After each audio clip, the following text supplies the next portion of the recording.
O ano é 73 a.C. A República Romana domina o Mediterrâneo com mão de ferro. Suas legiões marcham invencíveis. Seus cidadãos celebram triunfos enquanto milhares de homens e mulheres são acorrentados, vendidos e transformados em propriedade. Nas arenas espalhadas por toda a Itália, o sangue escorre como vinho barato e a multidão aplaude cada golpe fatal como se fosse teatro. Mas em Capua, na Campânia, existe um lugar onde a morte é mais do que espetáculo. É um negócio. A escola de gladiadores de Lentulus Bassiato concentra dezenas de homens treinados para matar. Homens arrancados de suas terras, de suas famílias, de suas vidas. Eles são gauleses, germanos, trácios, sírios, homens de todos os cantos do mundo conhecido, unidos apenas pela corrente e pela humilhação. As paredes de pedra da escola ecoam gritos de dor durante o dia e silêncio pesado durante a noite.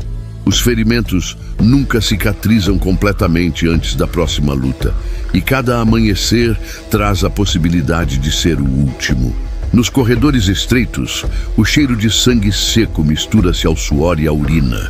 Os gladiadores comem pouco, dormem menos ainda e vivem sob o chicote de guardas que os veem como animais perigosos. Não há dignidade aqui, não há esperança, apenas a certeza de que a morte chegará em breve, seja na areia da arena ou apodrecendo em uma cela infectada. Entre esses homens condenados, um se destaca não pela força bruta ou pela fama conquistada no anfiteatro, mas pelo silêncio mortal que carrega nos olhos. Espartaco é um trácio, vindo das montanhas selvagens além do Danúbio, onde lutou como guerreiro auxiliar nas legiões romanas, antes de desertar e ser capturado. Sua punição foi a pior que Roma poderia conceber para um soldado desertor. Ser vendido como gladiador, forçado a entreter aqueles que ele um dia serviu.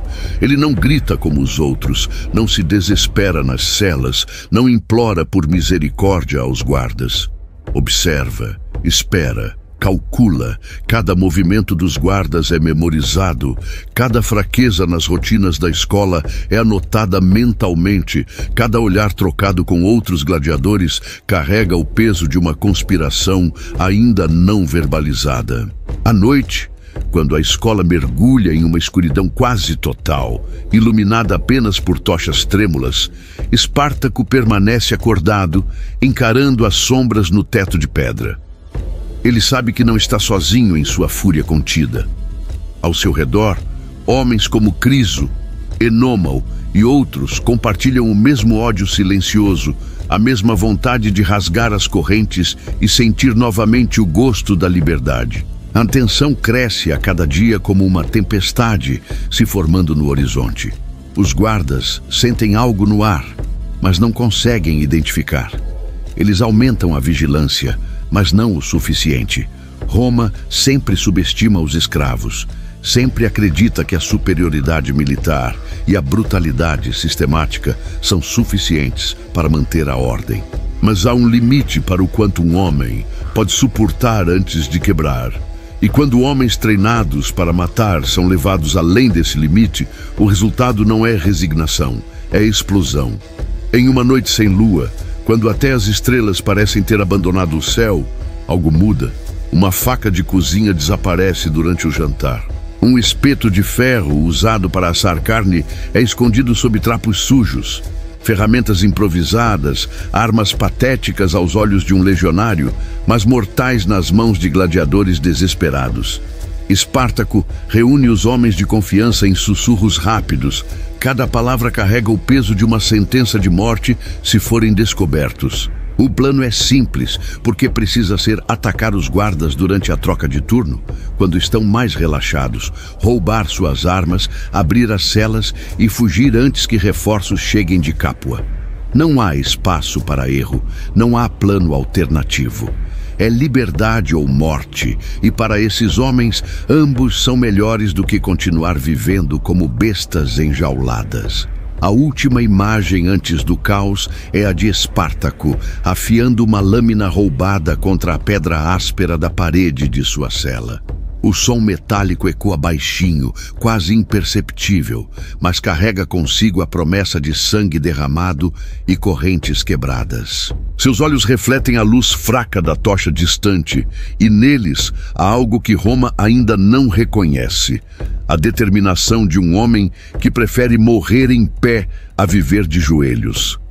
A revolta está prestes a começar, e com ela, o maior pesadelo que a República Romana enfrentará em sua própria terra. Madrugada ainda não rompeu completamente quando o primeiro grito rasga o silêncio da escola de gladiadores. Um guarda cai com a garganta aberta, sangue jorrando sobre as pedras frias, enquanto seus olhos arregalados tentam compreender o que aconteceu. Não há tempo para alarme, não há tempo para reação. Espartaco surge das sombras como uma tempestade de ferro e fúria, a faca de cozinha cravada nas costas de outro guarda antes que ele possa sequer gritar. Ao redor, dezenas de gladiadores se movem com sincronização mortal, anos de treinamento para matar agora, voltados contra seus próprios carcereiros. Os espetos de ferro perfuram abdômenes, as correntes são usadas como garrotes, os punhos treinados em incontáveis combates esmagam crânios contra as paredes. É um massacre silencioso, rápido, brutal. Cada homem sabe que hesitar significa morrer, e eles já estão mortos de qualquer forma, então lutam com a ferocidade de quem não tem mais nada a perder. As portas das celas são arrombadas uma a uma, liberando mais gladiadores que se juntam à carnificina.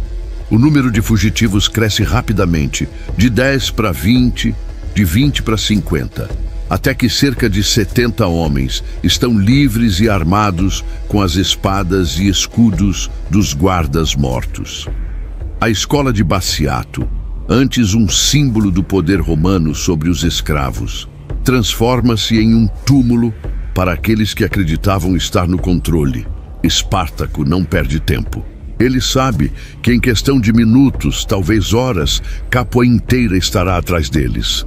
Ordena que os homens peguem tudo que puder ser útil, armas, armaduras, comida, e sigam-no pelas ruas ainda desertas da cidade. A fuga precisa ser rápida e silenciosa até que estejam longe o suficiente para que nenhuma perseguição imediata seja possível. As ruas de Capua estão mergulhadas na escuridão pré-amanhecer.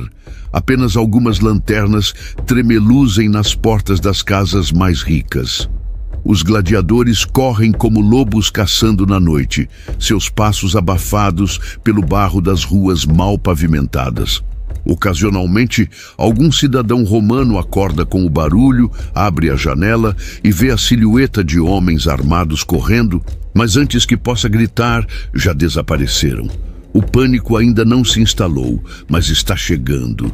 Quando o primeiro raio de sol toca o horizonte, os fugitivos já estão fora dos muros de Capua, correndo em direção às colinas que levam ao Monte Vesúvio. Espartaco escolheu esse destino por uma razão. O vulcão adormecido oferece terreno difícil, coberto por florestas densas e encostas íngremes que tornam perseguições organizadas quase impossíveis. É uma fortaleza natural, um refúgio, onde homens desesperados podem se reagrupar e planejar seu próximo movimento. Enquanto correm, o som do ferro batendo contra o ferro ecoa atrás deles. Sino de alarme tocando em Capua, gritos de cidadãos descobrindo os corpos dos guardas, ordens sendo berradas para fechar os portões e organizar uma milícia de perseguição. Mas já é tarde demais.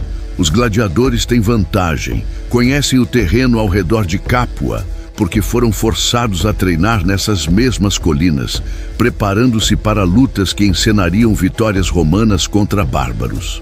Agora, usam esse conhecimento para escapar de Roma. A subida em direção ao Vesúvio é exaustiva. Muitos dos fugitivos estão feridos. Outros mal conseguem respirar, depois de anos de desnutrição e confinamento. Mas ninguém para, ninguém reclama, porque todos sabem que parar significa ser capturado. E ser capturado significa uma morte que fará as arenas parecerem misericordiosas. Roma não perdoa deserções, não perdoa rebeliões e certamente não perdoa escravos que matam cidadãos. A crucificação ao longo da Via Ápia é o destino reservado para quem ousa desafiar a República. E todos ali já viram crucificações suficientes para saber que a morte na cruz pode levar dias de agonia insuportável. Quando finalmente alcançam as encostas do Vesúvio, o sol já está alto, revelando a magnitude do que fizeram. Atrás deles, Capua está em alvoroço visível mesmo à distância, fumaça subindo de tochas acesas apressadamente, movimentação de soldados se organizando, cavaleiros partindo em todas as direções para espalhar a notícia. A revolta dos gladiadores não é mais um segredo. É um fato que precisa ser esmagado antes que inspire outros escravos. Espartaco reúne os homens em uma clareira improvisada. Não há discursos grandiosos, não há promessas de vitória final. Ele simplesmente olha para cada rosto marcado por cicatrizes, cada olhar ainda brilhando com a adrenalina da fuga, e diz que agora são livres, mas liberdade significa lutar a cada dia para permanecer vivo. Roma virá atrás deles, não com guardas de escola de gladiadores, mas com legiões inteiras se necessário. Eles precisam se preparar, precisam se organizar, precisam se transformar de fugitivos desesperados em guerreiros capazes de enfrentar o poder militar mais temível do mundo. Ninguém discorda. Todos sabem que a escolha foi feita no momento em que cravaram a primeira lâmina em um guarda romano. Agora, só resta lutar até o fim, seja qual for esse fim. O Monte Vesúvio, silencioso e imponente, torna-se o berço de algo que Roma ainda não compreende. Não uma simples fuga de escravos, mas o início de uma guerra que abalará a própria República. As encostas do Vesúvio não oferecem conforto, apenas sobrevivência. Os fugitivos encontram cavernas rasas e bosques densos onde se abrigam, escondidos da vista de qualquer patrulha romana que possa estar rastreando-os. Não há tendas, não há fornecimento de água limpa, não há comida além do que conseguem caçar ou roubar das fazendas próximas. É uma existência primitiva, brutal, mas ainda assim melhor do que as celas de Capua. Pela primeira vez em anos, esses homens respiram ar que não cheira a sangue seco e medo. Pela primeira vez, adormecem sem a certeza de que serão acordados para morrer na arena. Mas liberdade sem organização é efêmera. Espartaco sabe disso melhor do que ninguém. Ele passou anos nas legiões romanas, conhece como funciona a disciplina militar, compreende que um grupo desorganizado de fugitivos será massacrado assim que Roma decidir levar a ameaça a sério. Então, impõe ordem. Os gladiadores, acostumados a seguir comandos de mestres brutais, agora seguem comandos de um dos seus. Espartaco divide os homens em grupos. Alguns responsáveis por vigiar as trilhas de acesso ao monte, outros por caçar e buscar suprimentos, outros ainda por construir defesas improvisadas usando troncos e pedras. Não é uma legião romana, mas começa a se parecer com algo organizado. Criso e Enômao, dois dos gladiadores gauleses que escaparam junto com Espartaco, tornam-se seus tenentes. Ambos são guerreiros experientes, homens que lideravam tribos antes de serem capturados e escravizados. Eles entendem a importância de manter a moral alta e a disciplina rígida. Enquanto Espartaco planeja a defesa estratégica, Criso e Enômao garantem que nenhum homem deserte ou entre em pânico. Desertar agora seria suicídio de qualquer forma, mas o medo tem formas estranhas de nublar o julgamento. Nos primeiros dias, fazendas próximas são atacadas, não por crueldade, mas por necessidade.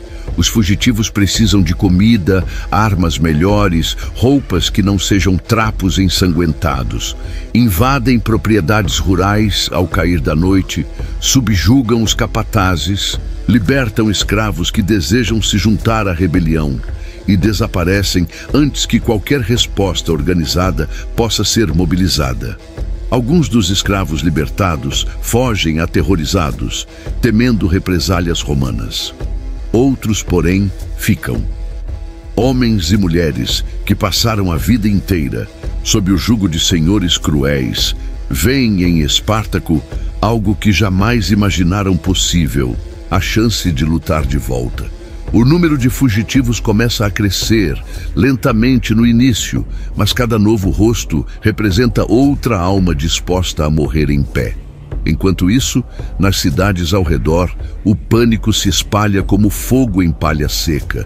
Relatórios chegam a Roma narrando não apenas uma fuga, mas ataques coordenados. Gladiadores que deveriam estar mortos ou recapturados estão, na verdade, organizando-se como uma força militar. Pior ainda, estão libertando escravos e crescendo em número. O Senado, inicialmente indiferente, começa a sentir o peso da humilhação. Como uma república que domina nações inteiras pode permitir que escravos fugitivos se estabeleçam livremente em seu próprio território? A resposta é clara: não pode. Ordens são emitidas. A rebelião precisa ser esmagada rapidamente, antes que inspire levantes em outras regiões. Roma possui milhões de escravos espalhados por toda a Itália e províncias além mar. Se a ideia de que escravos podem se rebelar e vencer se espalhar, o próprio alicerce da sociedade romana entrará em colapso. O medo não está apenas em perder 70 gladiadores, mas em desencadear uma onda de insurreições que tornaria a república ingovernável. No Vesúvio, Espartaco está ciente disso. Ele sabe que Roma virá com força total, não porque 70 homens representam ameaça militar real, mas porque representam ameaça ideológica mortal.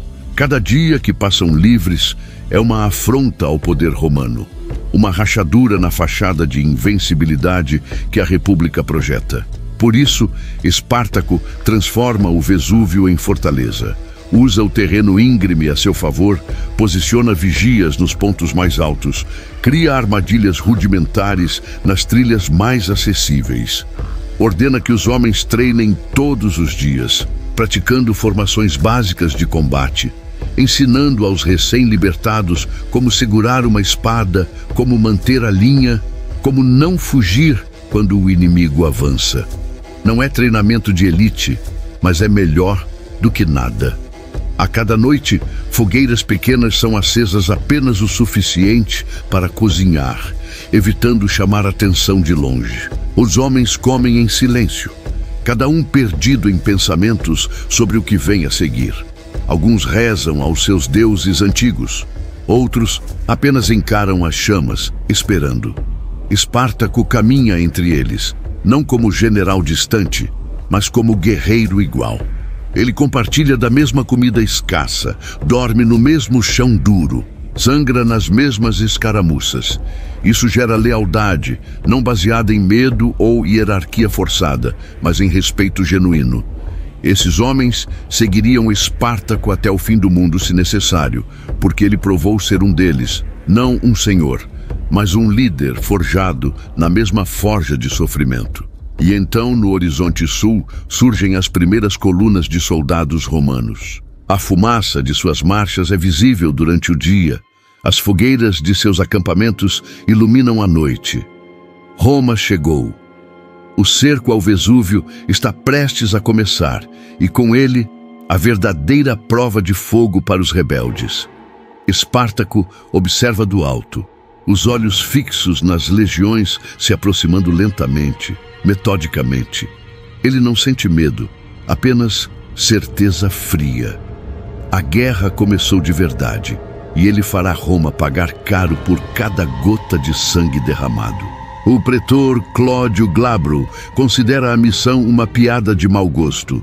Um magistrado de Roma, com carreira política promissora e conexões respeitáveis no Senado, foi designado para lidar com escravos fugitivos.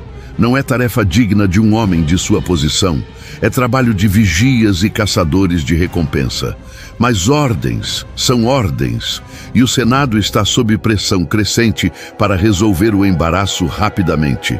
Glabro aceita o comando de 3.000 homens, uma força que ele considera excessiva para a tarefa.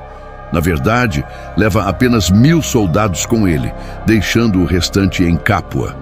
Afinal, quantos homens realmente são necessários para lidar com 70 escravos mal armados, escondidos em um monte?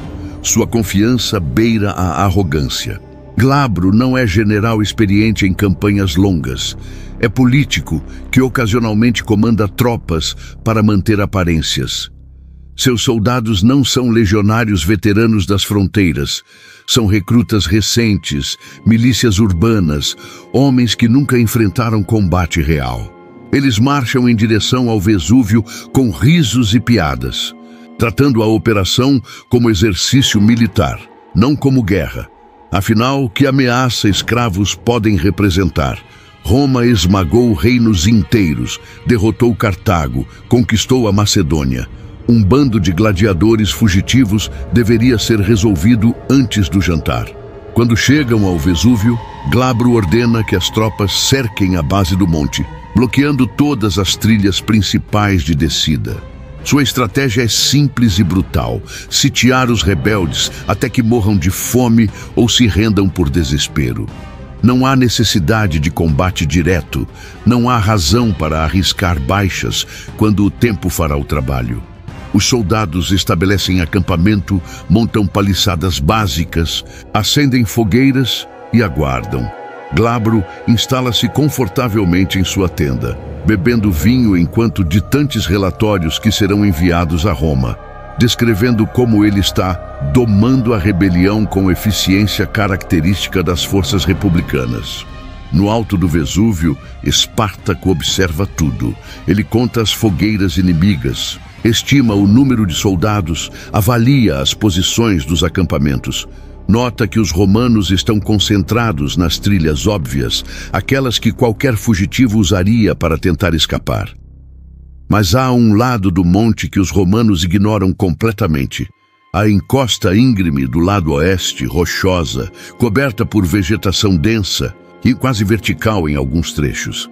Nenhum soldado romano acredita que alguém possa descer por ali sem cair e quebrar o pescoço. Glabro certamente não considera essa possibilidade. Para ele, os escravos estão encurralados. É apenas questão de tempo. Espartaco reúne Criso, Enômao e os outros líderes. Explica o plano em detalhes. Eles não vão esperar morrer de fome, não vão se render e definitivamente não vão tentar romper o cerco pelas trilhas bloqueadas. Em vez disso, vão fazer o impensável: descer pela encosta oeste usando cordas feitas de vinhas. É perigoso, possivelmente suicida, mas é inesperado. E surpresa é a única vantagem que tem contra um inimigo numericamente superior. Os homens começam a trabalhar imediatamente. Vinhas selvagens são cortadas em grande quantidade, trançadas e entrelaçadas para formar cordas grossas e resistentes. Testam a força amarrando pedras pesadas e puxando, garantindo que suportarão o peso de um homem armado. É trabalho lento e meticuloso, feito em silêncio para não alertar os vigias romanos abaixo. Durante 3 dias, os rebeldes preparam tudo enquanto mantêm a aparência de que estão desesperados e encurralados. Fazem fogueiras visíveis à noite, gritam ocasionalmente como se estivessem discutindo entre si, criam a ilusão de caos interno. Glabro e seus homens observam satisfeitos, convencidos de que o cerco está funcionando. Relatórios chegam à tenda do pretor informando que os escravos parecem à beira do colapso, brigando por comida escassa. Glabro sorri, certo de que em poucos dias receberá a rendição incondicional, ou simplesmente encontrará cadáveres quando subir o monte. Ele não tem pressa. Deixa os homens relaxarem, permite que os turnos de guarda sejam menos rigorosos. Afinal, não há para onde os rebeldes fugirem. Na terceira noite, Espartaco dá a ordem. Os homens reúnem-se na encosta oeste, carregando as cordas de vinha e todas as armas que possuem. Não há lua, apenas escuridão espessa e o som distante das fogueiras romanas nas outras encostas. Um a um, começam a descer, segurando-se nas cordas, apoiando os pés nas irregularidades da rocha, movendo-se com cuidado mortal para evitar ruídos. É descida aterrorizante. Alguns homens escorregam, seguram-se desesperadamente, sentem pedras soltas caindo na escuridão abaixo. Mas ninguém grita, ninguém perde o controle. Eles sabem que um único erro alertará os romanos e todo o plano desmoronará. Espartaco desce entre os primeiros, guiando pelo exemplo. Ele sente o vento frio da noite, o suor escorrendo mesmo no frio, os músculos ardendo com o esforço. Mas continua descendo, metro por metro, até que finalmente sente terra firme sob os pés. Ao redor, outros gladiadores chegam silenciosamente, recuperando o fôlego, verificando suas armas. Levam quase 2 horas para que todos desçam. Quando o último homem toca o solo, estão posicionados exatamente onde queriam estar, atrás das linhas romanas, invisíveis na escuridão. Espartaco olha em direção às fogueiras do acampamento inimigo. Consegue ver os soldados descansando, alguns dormindo, outros conversando baixo, completamente desprevenidos. Glabro está em sua tenda, provavelmente dormindo profundamente, sonhando com glória política. Nenhum deles imagina que 70 gladiadores armados estão a poucos metros de distância, prontos para transformar a noite em pesadelo. Espartaco desembainha a espada. Sente o peso familiar do ferro na mão. Ao redor, todos fazem o mesmo, o som abafado de aço sendo liberado das bainhas. Ele olha para Criso e Enômao. Ambos acenam, confirmando que estão prontos. Não há mais palavras necessárias. Avançam em silêncio mortal, pela escuridão, cada passo calculado, cada respiração controlada. O massacre está prestes a começar, e os romanos não fazem ideia de que o inferno desceu do Vesúvio direto sobre suas cabeças. O primeiro soldado romano morre sem saber o que o atingiu. Espartaco surge das sombras como espectro da morte, a espada atravessando as costelas antes que o vigia possa gritar. O corpo cai silenciosamente e os gladiadores avançam sobre o acampamento adormecido como lobos sobre ovelhas indefesas. Não há formação, não há tática elaborada, apenas violência pura e concentrada, liberada após anos de humilhação e tortura. Os romanos acordam em caos absoluto. Tendas colapsam com homens ainda dentro. Gritos de dor e confusão enchem o ar noturno. Fogueiras são derrubadas, espalhando brasas que incendeiam suprimentos. Os soldados tentam pegar suas armas, mas muitos são mortos antes mesmo de compreender que estão sob ataque. Gladiadores treinados para matar em combate próximo enfrentam recrutas mal preparados que jamais viram sangue de verdade. Não é luta, é massacre. Espartaco avança pela linha inimiga com precisão mortal. Cada golpe é econômico, direto, letal. Ele não desperdiça movimento, não perde tempo com confrontos prolongados. Corta a jarrete de um soldado, degola outro enquanto tenta se levantar, perfura o abdômen de um terceiro que corre cegamente tentando escapar. Sangue espirra em seu rosto, suas mãos, suas roupas, mas ele não para. Ao redor, Criso e Enômao lideram seus próprios grupos, cercando bolsões de resistência antes que possam se organizar. É carnificina coreografada, brutal e eficiente. Cláudio Glabro desperta com o som do caos. Inicialmente confuso, demora segundos preciosos para compreender o que está acontecendo. Quando finalmente sai cambaleante de sua tenda, vestindo apenas túnica, encontra seu acampamento transformado em inferno. Soldados correm em todas as direções, alguns em chamas, outros sendo perseguidos por gladiadores que se movem como demônios na escuridão fragmentada pelas fogueiras. Glabro tenta gritar ordens, mas sua voz se perde na cacofonia de gritos, metal batendo contra metal e o som horrível de carne sendo cortada. Ele procura por seus oficiais, mas a maioria já está morta ou fugindo. Não há linha de defesa, Não há contra-ataque organizado, apenas desintegração total de qualquer semblança de disciplina militar. O pretor, homem que horas atrás jantava confiante em vitória iminente, agora corre pela própria vida. Tenta alcançar os cavalos, esperando montar e escapar, mas gladiadores já chegaram lá primeiro. Os animais estão soltos, assustados, inutilizáveis. Glabro se vira procurando outra rota de fuga e encontra Espartaco bloqueando seu caminho.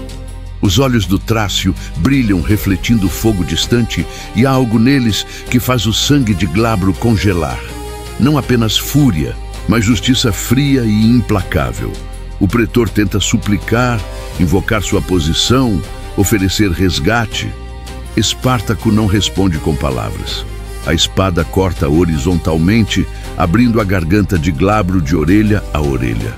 O pretor cai de joelhos, mãos tentando inutilmente conter o sangue jorrando, olhos arregalados em choque e descrença.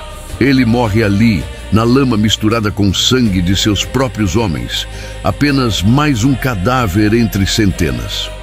A batalha, se pode ser chamada assim, dura menos de 1 hora. Quando o sol começa a nascer no horizonte leste, revelando a magnitude da destruição, o resultado é incontestável. O acampamento romano está completamente aniquilado.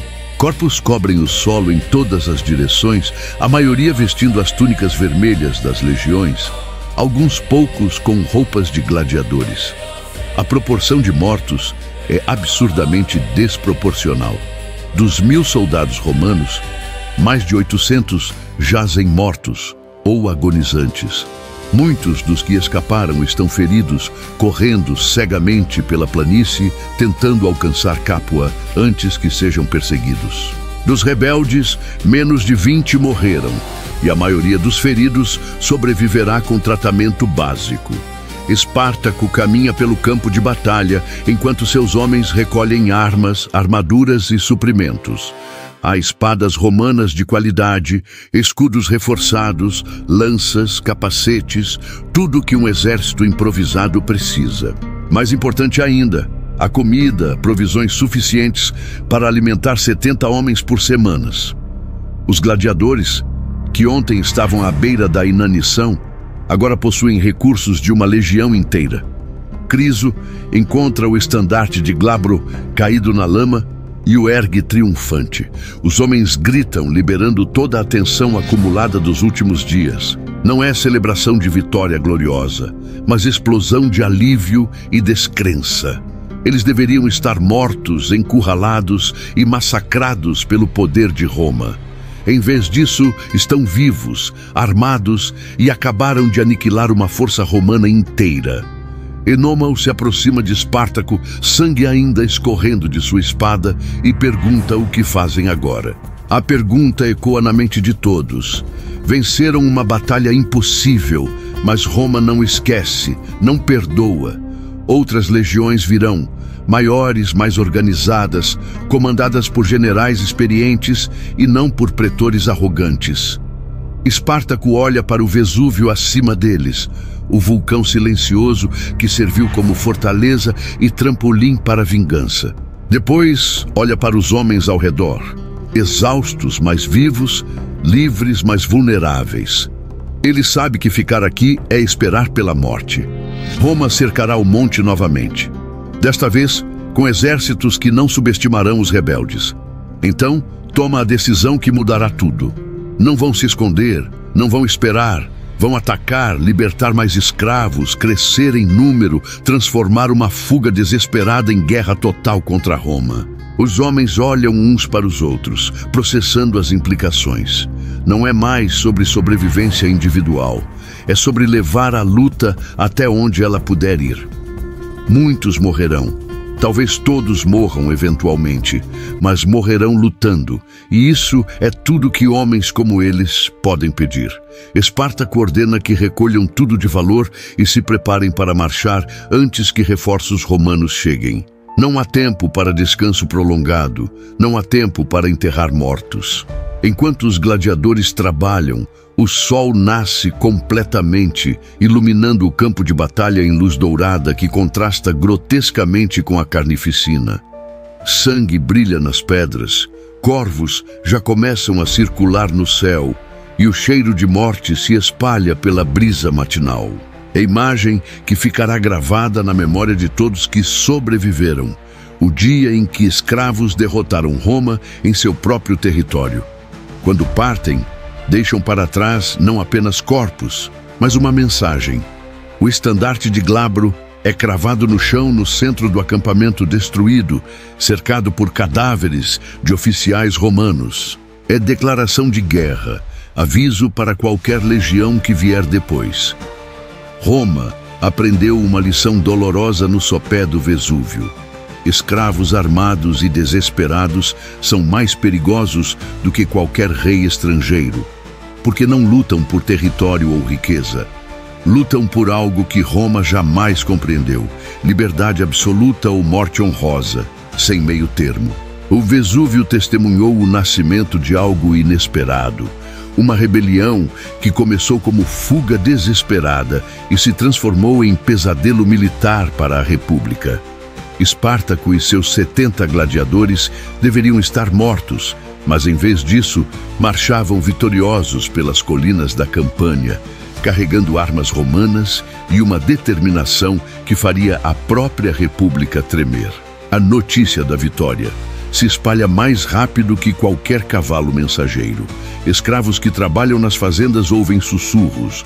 Viajantes nas estradas contam histórias exageradas e em cada relato os detalhes ficam mais impressionantes. 70 gladiadores não apenas escaparam, não apenas sobreviveram, mas aniquilaram uma força romana inteira. Para escravos que passaram a vida inteira sob chicote e correntes, é como ouvir que os deuses desceram para ajudar os oprimidos. Espartaco não desperdiça a oportunidade. Enquanto marcha pela Campânia, ataca propriedades rurais sistematicamente.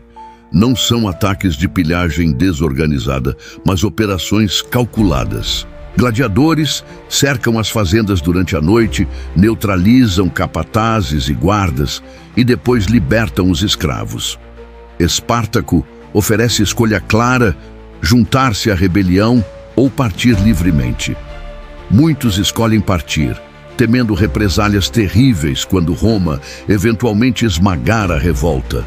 Mas outros, especialmente aqueles que sofreram mais brutalmente, escolhem ficar. Homens que passaram décadas sendo tratados como gado, de repente têm chance de empunhar armas contra seus senhores. Mulheres que viram filhos vendidos longe de si mesmas, finalmente podem buscar vingança. Pastores, trabalhadores rurais, mineradores, todos convergem para o exército crescente de Espartaco. Não são soldados, não sabem formação militar, mas tem algo que muitos exércitos profissionais carecem: motivação absoluta. Cada novo recrutado traz informações valiosas. Sabem quais estradas são mais vigiadas, quais vilas têm guarnições militares, quais fazendas armazenam armas. Espartaco usa essas informações para evitar confrontos desnecessários enquanto continua crescendo em força. Em poucas semanas, os 70 gladiadores originais tornaram-se 300, depois 500, então 1000. O crescimento é exponencial, porque cada vitória atrai mais pessoas desesperadas em busca de liberdade. Não é apenas questão de números, é transformação fundamental. Espartaco organiza os recém-chegados em unidades básicas, ensina formações simples, distribui armas capturadas. Criso e Enômao comandam grupos de treinamento, transformando escravos aterrorizados em combatentes funcionais. Não serão legionários em semanas, mas aprenderão o suficiente para não quebrar imediatamente sob pressão. As fazendas liberadas fornecem mais do que recrutas, fornecem cavalos, carroças, provisões, ferramentas que podem ser convertidas em armas. Ferreiros libertados trabalham dia e noite, forjando pontas de lança, reparando armaduras danificadas, criando equipamento básico. O que começou como bando desesperado de fugitivos está se transformando em algo perigosamente próximo de exército real. Vilas pequenas começam a fechar os portões quando ouvem que os rebeldes estão próximos. Milícias locais, despreparadas e apavoradas, recusam-se a confrontar uma força que derrotou legionários. Roma subestimou a ameaça inicialmente, tratou como questão policial quando deveria ser questão militar. Agora, a revolta cresceu além do controle de milícias locais, e o Senado finalmente começa a entender a magnitude do problema. Mensageiros chegam a Roma com relatórios cada vez mais alarmantes. Glabro não apenas foi derrotado, foi massacrado junto com seu exército inteiro. Os rebeldes não estão fugindo para fora da Itália, estão marchando pela própria Campânia, libertando escravos e atacando propriedades romanas impunemente. Pior ainda, estão crescendo em número e organização a cada dia. Senadores que antes ignoraram a questão agora demandam ação imediata. Há pânico genuíno nas discussões, não apenas pela ameaça militar, mas pelo que a rebelião representa. Se escravos podem se levantar e vencer, que mensagem isso envia para os milhões de outros escravos por toda a República? Itália possui mais escravos do que cidadãos em muitas regiões. Se apenas uma fração decidir seguir o exemplo de Espartaco, Roma enfrentará colapso interno enquanto luta guerras externas. A economia romana depende completamente de trabalho escravo. As fazendas são cultivadas por escravos, as minas operadas por escravos, as casas mantidas por escravos. Se o sistema escravista entrar em colapso, a própria estrutura da sociedade romana desmorona junto. Espartaco está ciente disso em algum nível. Ele não é filósofo político, não articula teorias sobre justiça social, mas compreende instintivamente que cada escravo libertado é golpe contra o coração de Roma. Não precisa derrotar a República militarmente, apenas precisa inspirar rebeliões suficientes para tornar a Itália ingovernável. Cada vila queimada, cada propriedade libertada, cada romano morto é propaganda viva de que escravos podem lutar de volta. Durante as marchas, Espartaco caminha entre seus homens, conversando com novos recrutas, ouvindo histórias de sofrimento, prometendo vingança não como líder distante, mas como camarada que viveu as mesmas dores. Essa proximidade gera lealdade inabalável. Os homens não seguem Espartaco porque são forçados, seguem porque acreditam nele, porque ele provou repetidamente que se importa com suas vidas tanto quanto com a própria. Quando chegam notícias de que novas legiões estão sendo mobilizadas para esmagar a rebelião, ninguém entra em pânico. Já enfrentaram o impossível e venceram.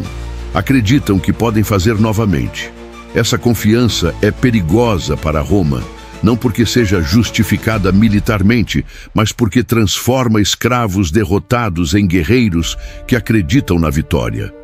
Exércitos são derrotados tanto por moral quebrada quanto por superioridade tática, e o moral dos rebeldes nunca esteve mais alto. As estradas da Campânia testemunham algo sem precedentes. Um exército de escravos marchando abertamente, carregando estandartes improvisados, cantando canções de liberdade em dúzias de línguas diferentes. São gauleses, germanos, trácios, sírios, africanos, todos unidos por objetivo comum. Roma sempre dominou, dividindo povos conquistados, jogando tribos umas contra as outras. Mas Espartaco conseguiu algo que nenhum rei inimigo alcançou: unir os oprimidos sob bandeira única. Quando o exército rebelde passa por campos cultivados, escravos que trabalham sob vigilância de capatazes param para observar. Alguns apenas olham em silêncio, processando a impossibilidade do que veem. Outros acenam discretamente, sorrindo pela primeira vez em anos. E alguns, os mais corajosos ou desesperados, largam as ferramentas e correm para se juntar à marcha, ignorando gritos furiosos dos capatazes que não ousam persegui-los. A cada milha percorrida, mais pessoas se juntam. Não é invasão estrangeira, é insurreição interna, e Roma não tem protocolo estabelecido para lidar com isso. Legiões são treinadas para lutar guerras externas, não para suprimir rebeliões massivas de escravos em território italiano. O Senado debate freneticamente sobre como responder, mas as opções são limitadas e todas envolvem reconhecer publicamente que a República está sendo ameaçada por aqueles que deveria controlar absolutamente. Espartaco estabelece acampamentos temporários em locais estratégicos, sempre perto de rotas de fuga, caso precisem recuar rapidamente. Vigias são postados constantemente, patrulhas monitoram estradas principais e toda a operação funciona com eficiência surpreendente para um exército improvisado. O Trácio aprendeu bem suas lições nas legiões romanas. Disciplina e organização são tão importantes quanto coragem bruta. À noite, ao redor das fogueiras, histórias são contadas. Veteranos gladiadores narram suas vitórias no Vesúvio, exagerando detalhes para inspirar novos recrutas. Escravos recém-libertados contam atrocidades sofridas, alimentando o ódio que mantém o exército coeso. E Espartaco, ocasionalmente, fala sobre o futuro, não com promessas grandiosas de vitória final, mas com realismo severo. Diz que muitos morrerão, que Roma eventualmente mobilizará forças esmagadoras, que a única certeza é a luta. Mas também diz que cada dia vivido livre vale mais do que anos como escravo, e isso ressoa profundamente com todos que o ouvem. A marcha continua, imparável como maré crescente. Roma ainda não enviou suas legiões principais, ainda não mobilizou generais veteranos de guerras estrangeiras, mas isso mudará em breve. O Senado não pode ignorar indefinidamente uma rebelião que controla regiões inteiras da campanha. Ordens serão emitidas, exércitos mobilizados, e a República demonstrará por que domina o mundo mediterrâneo. Mas por enquanto, neste momento fugaz de vitória improvável, Espartaco e seu exército de escravos libertados marcham sob o sol italiano, carregando armas romanas e sonhos de liberdade, transformando o pesadelo de cada senhor de escravos em realidade sangrenta. Roma desperta em choque e fúria. As notícias chegaram finalmente à cidade, não como rumores distantes, mas como relatórios oficiais confirmando o impensável. Uma força romana, sob comando de um pretor, foi aniquilada por escravos. Gladiadores fugitivos não apenas sobreviveram, mas estão agora comandando um exército que cresce diariamente, atacando propriedades, libertando escravos e desafiando abertamente a autoridade da República. O Senado reúne-se em sessão emergencial e as discussões são acaloradas, pontuadas por acusações e demandas por vingança imediata.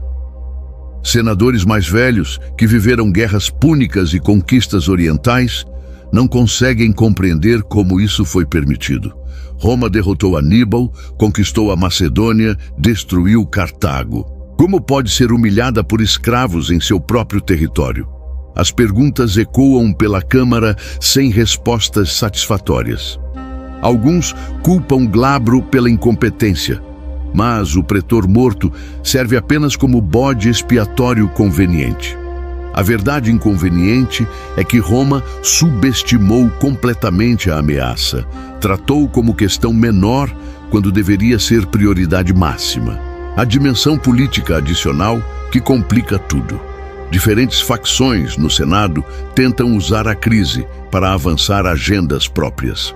Conservadores exigem resposta militar esmagadora imediata, usando a rebelião como justificativa para aumentar poder militar de generais leais. Populares argumentam que a revolta é sintoma de problemas mais profundos na sociedade romana, tratamento brutal de escravos criando condições para a insurreição. Mas independente das divisões políticas, todos concordam em um ponto fundamental. Espartaco precisa ser destruído e sua rebelião esmagada tão brutalmente que nenhum escravo em Roma jamais pense em seguir seu exemplo. Ordens são emitidas para mobilizar legiões adicionais. Mensageiros são enviados convocando generais de províncias distantes. Recompensas enormes são oferecidas pela cabeça de Espartaco, vivo ou morto. Milícias locais recebem autorização para usar qualquer meio necessário para conter a rebelião. E, crucialmente, o Senado ordena que qualquer escravo capturado em associação com os rebeldes seja executado publicamente, sem julgamento, sem exceção. A mensagem precisa ser clara.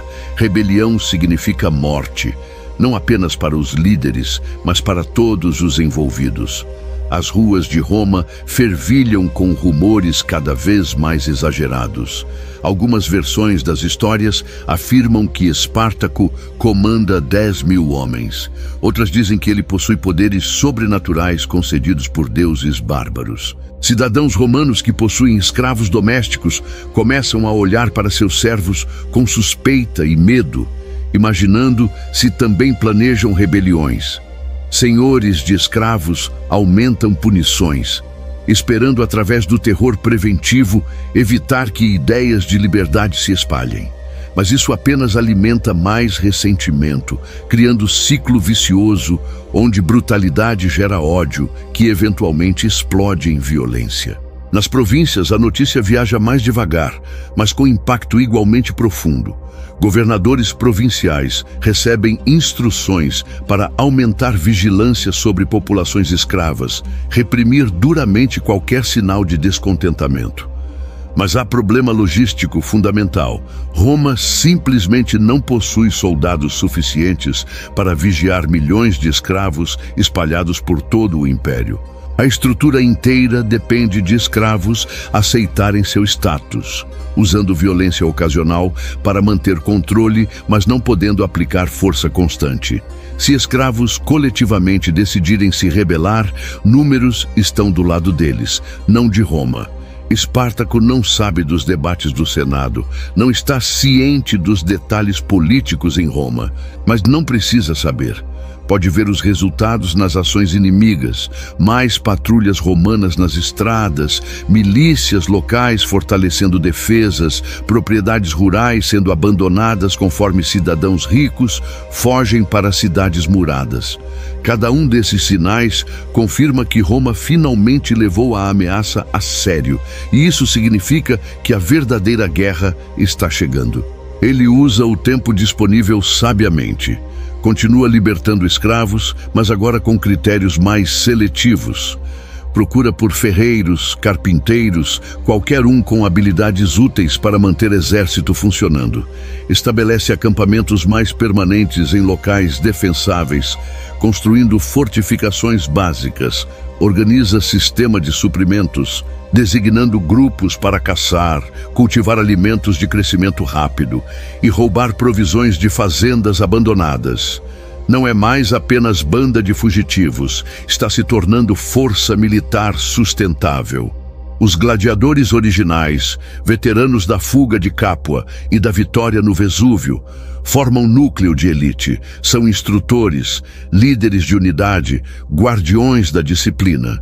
Espartaco os espalha entre novos recrutas, garantindo que cada grupo tenha pelo menos alguns guerreiros experientes. Essa estrutura evita que o exército desintegre em multidão desorganizada quando confrontado com pressão real. Criso e Enômao provam ser líderes inestimáveis, cada um comandando ala do exército crescente, mantendo moral alto através de liderança pelo exemplo. Há também desafios internos. Nem todos no exército compartilham da mesma visão. Alguns querem simplesmente acumular riqueza saqueada e depois fugir para fora da Itália. Outros desejam vingança sangrenta contra todos os romanos, sem distinção. E alguns, poucos mas significativos, começam a ver Espartaco como libertador divino, atribuindo-lhe qualidades quase messiânicas. O Trácio navega essas tensões, cuidadosamente, mantendo foco unificado através de liderança carismática e vitórias contínuas que provam seus métodos funcionam. Executa publicamente saqueadores que violam suas ordens, demonstrando que disciplina não é opcional. Mas também compartilha espólios igualmente, recusando privilégios especiais, mantendo a imagem de líder que serve seus homens tanto quanto eles o servem. Enquanto isso, no Senado, a primeira vergonha de Roma está sendo transformada em narrativa útil. Políticos argumentam que a derrota de Glabro foi aberração, resultado de incompetência individual e não falha sistêmica. Prometem que quando legiões reais, comandadas por generais competentes, forem mobilizadas, os rebeldes serão esmagados em dias. A confiança é parcialmente genuína, parcialmente performance necessária para manter moral pública. Roma não pode admitir fraqueza, especialmente não fraqueza contra escravos. A República projeta a imagem de invencibilidade como ferramenta política tanto quanto militar. Admitir que escravos representam ameaça séria seria admitir rachaduras fundamentais na estrutura social.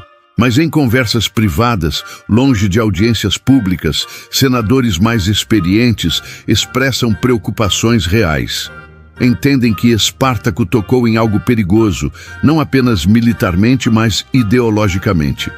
Cada dia que sua rebelião continua é propaganda viva de que resistência é possível.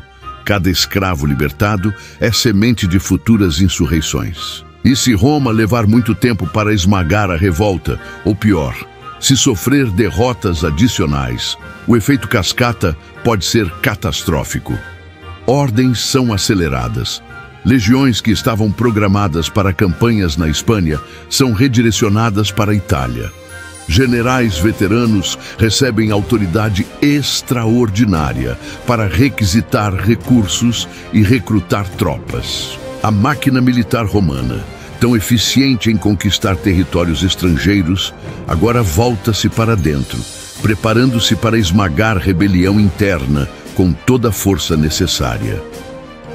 Nas montanhas da Campânia, Espartaco observa o horizonte. Sabe que tempestade está chegando, que Roma eventualmente mobilizará forças contra as quais sua improviso não terá chance. Mas também sabe que já conseguiu algo extraordinário. Provou que escravos podem lutar, podem vencer, podem fazer a própria Roma tremer. Mesmo se morrer amanhã, mesmo se cada homem em seu exército for crucificado ao longo da Via Ápia, a mensagem já foi enviada. E mensagens, diferente de exércitos, não podem ser mortas com espadas. A primeira vergonha de Roma é apenas o começo. O vulcão Vesúvio, silencioso e observador, testemunhou o nascimento de algo que a República jamais imaginou enfrentar. Uma guerra não por território ou poder, mas pela ideia simples e perigosa de que homens não deveriam ser propriedade de outros homens. Espartaco não sabe se vencerá essa guerra. Provavelmente não vencerá. Mas fará Roma pagar tão caro que o preço da escravidão será questionado por gerações. E enquanto o sol se põe sobre os campos italianos, iluminando acampamentos rebeldes e cidades romanas igualmente, uma certeza paira no ar. O mundo mudou no sopé do Vesúvio e nada mais será como antes. Se você gostou dessa história, se inscreva no canal, curta e deixe seu comentário. Esse é o canal Imperadores. Até a próxima.